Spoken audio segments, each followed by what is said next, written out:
بسم الله الرحمن الرحيم. الحمد لله نحمده ونستعينه ونستغفره ونؤمن به ونتوكل عليه ونعوذ بالله من شرور أنفسنا ومن سيئات أعمالنا.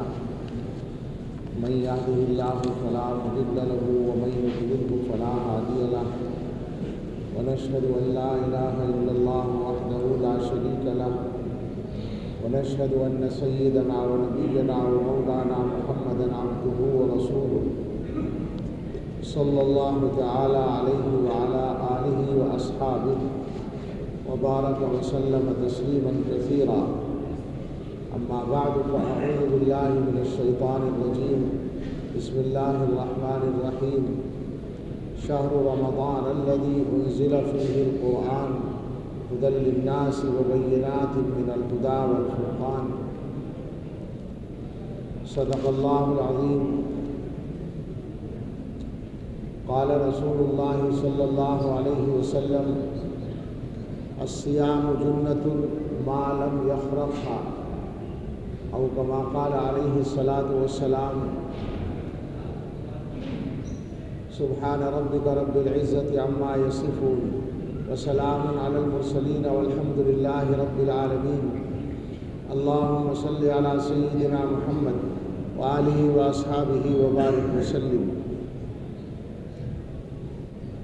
اللہ تعالیٰ کا شکر ادا کرتے ہیں اور ہم سبھی کو کرنا چاہیے کہ اللہ تعالیٰ نے ایک بار پھر ہمیں رمضان المبارک کی عظیم نعمت اور اس میں مل بیٹھنے کی اور کچھ کہنے سننے کی سعادت عطا فرمائی.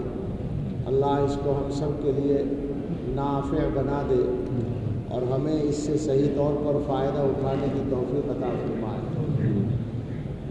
جو حضرات یہاں اعتکاف کے سلسلے میں آئے ہیں اور آ رہے ہیں اور اخیر عشرے تک اور زیادہ آئیں گے، ان سب کے لیے بھی دعا ہے کہ اللہ تعالیٰ ان کا آنا مبارک فرمائے اور بزرگوں سے صحیح طور پر استفادے کی توفیق عطا فرمائے. بات یہ ہے کہ اللہ تعالیٰ کی ذات بالکل بے نیاز ہے.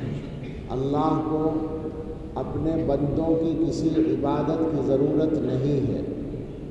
اللہ تعالیٰ نے حدیث قدسی میں خود یہ فرما رکھا ہے کہ اگر سارے انسان، سارے جنات، سب کے سب اللہ کے نافرمان بن جائیں، ابلیس و شیطان کی طرح بھی بن جائیں، تو اللہ کی بادشاہت میں کوئی کمی نہیں آئے گی. اور اگر سارے کے سارے اللہ کے عبادت گزار بن جائیں تو اللہ تعالیٰ کی شان میں کوئی بڑھوتری نہیں ہوگی. یہ اللہ کی عظمت ہے. اللہ کی ذات بالکل بے نیاز ہے. مگر اسی کے ساتھ دوسری بات یہ ہے کہ اللہ تعالیٰ اپنے بندوں پر بہت زیادہ مہربان بھی ہے. اللہ تعالیٰ رحمان الرحیم ہے، تو انہوں نے اپنے بندوں کے فائدے کے لیے کچھ چیزیں عطا فرما رکھی ہیں. انسان کو دنیا میں اللہ نے بھیجا ہے آزمانے کے لیے اور بندگی دیکھنے کے لیے کہ وہ بندگی کے تقاضے کس طرح پورے کرتا ہے. جنت میں انسان کو پیدا کیا تھا اور وہاں سے دنیا میں بھیجا، تو بھیجنے کا مقصد یہ ہے کہ دنیا میں جا کر انسان یہ ثابت کرے کہ وہ اچھا بندہ ہے اور جنت میں رہنے کے لائق ہے. یہ ثابت کرنے کے لیے اسے اللہ کی مرضی کے مطابق زندگی گزارنی ہے. تو اللہ تعالیٰ نے بندوں کے لیے کچھ عبادتیں مقرر فرمائیں. حضرات علماء نے لکھا کہ یہ عبادتیں بندگی ثابت کرنے کا ذریعہ بھی ہے اور بندگی میں ترقی کا ذریعہ بھی ہے. یعنی مطلب یہ ہے کہ ایک آدمی کو اپنے عمل سے یہ ثابت کرنا ہے کہ میں اللہ کا بندہ بن کر زندگی گزارتا ہوں، تو یہ ثبوت بھی عبادتوں سے ملتا ہے اور پھر اس بندگی میں ترقی بھی عبادتوں سے ہوتی ہے. مثال کے طور پر ایک آدمی نماز پڑھتا ہے تو نماز پڑھنے ہی سے اس کی طرف سے اس بات کا اظہار ہو جاتا ہے کہ میں اللہ کا بندہ ہوں، میں اللہ کے سامنے سجدہ کرتا ہوں، میں اللہ کے سامنے رکوع کرتا ہوں، جھکتا ہوں، میں اللہ کے حکم کی تعمیل کرتا ہوں. گویا کہ میں اللہ کی بندگی کا تقاضا پورا کرتا ہوں، یہ بندگی کا اظہار ہوا، اور ساتھ ساتھ بندگی کا جو اصل منشا ہے اللہ تعالیٰ کا قرب، اس میں اضافہ بھی ہوا۔ نماز پڑھی تو بندگی کا اظہار بھی ہوا اور بندگی کے اندر ترقی بھی حاصل ہوئی۔ اسی طرح سے آدمی نے زکوٰۃ ادا کی تو زکوٰۃ ادا کرنے سے، مال خرچ کرنے سے یہ گویا ثابت کیا اس نے کہ میں اللہ کا بندہ ہوں، اللہ کے حکم کی تعمیل کرتا ہوں۔ جو مال میں نے اپنی محنت سے کمایا تھا اور جو مجھے اچھا بھی لگتا ہے، اس مال سے مجھے محبت بھی ہے، میں اس مال کو اللہ کے حکم سے خرچ کرتا ہوں۔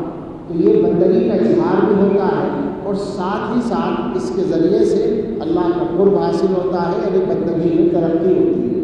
اسی طرح سے آدمی حج کرتا ہے تو حج کے افعال جتنے بھی ہیں ان سارے افعال سے بندگی کا اظہار ہوتا ہے۔ اللہ کے حکم کی وجہ سے ایک انسان ایک عمارت کے گرد چکر لگا رہا ہے، ایک میدان میں دوڑ رہا ہے، ایک میدان میں ننگے سر گھوم رہا ہے، تو وہ گویا کہ پورے طور پر اپنے عمل سے اعلان کر رہا ہے کہ میں اللہ کا بندہ ہوں، اللہ کے حکم کے مطابق ہر کام کرتا ہوں، اور یہ کرنے سے اس کو اللہ تعالیٰ کا قرب بھی مل رہا ہے، یعنی بندگی میں ترقی ہو رہی ہے۔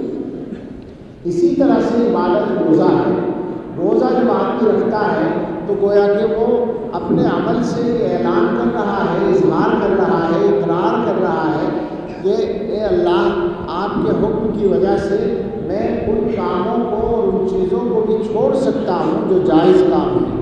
روزے کی حالت میں کھانا میں نے چھوڑ دیا، پینا میں نے چھوڑ دیا، جائز خواہشات پورا کرنا چھوڑ دیا، تو گویا میں اللہ کا بندہ ہوں۔ اس عمل کے ذریعے وہ اپنی بندگی کا اظہار کرتا ہے، لیکن اسی کے ساتھ ساتھ اس عمل کے کرنے سے اللہ تعالیٰ کا قرب اس کو حاصل ہوتا ہے۔